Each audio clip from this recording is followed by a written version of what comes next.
పొద్దున తొలి కిరణాలు పొలాలకు తాకిన వెంటనే చిన్న అందమైన గ్రామం ఉగాదిని సంతోషంగా స్వాగతిస్తుంది.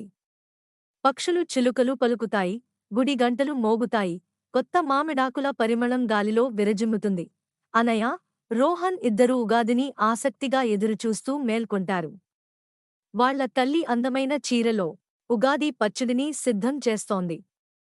వారి తండ్రి ఇంటి తలుపుకు మామిడాకుల తోరణం కడుతూ కొత్త సంవత్సరం ఆనందంగా మొదలవాలని కోరుకుంటున్నారు. అనయ ఆసక్తిగా అడుగుతుంది.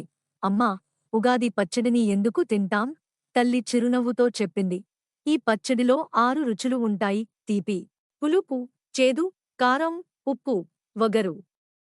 ఇవి మన జీవితంలోని అనుభవాలను ఇస్తాయి.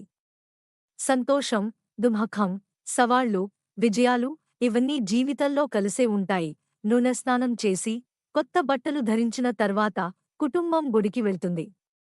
అక్కడ భక్తులు పూజలు చేస్తూ, దీపాలు వెలిగిస్తూ కొత్త సంవత్సరానికి ఆశీర్వాదాలు తీసుకుంటున్నారు.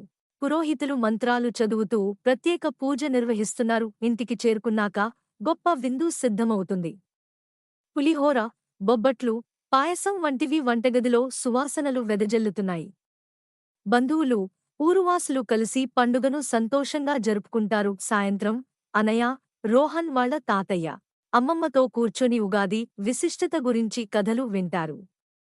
అమ్మమ్మ వారిని ఆశీర్వదిస్తూ, ఈ సంవత్సరం మీకు ఆనందం, ఆరోగ్యం, విజయం కలగాలి అని చెప్పింది.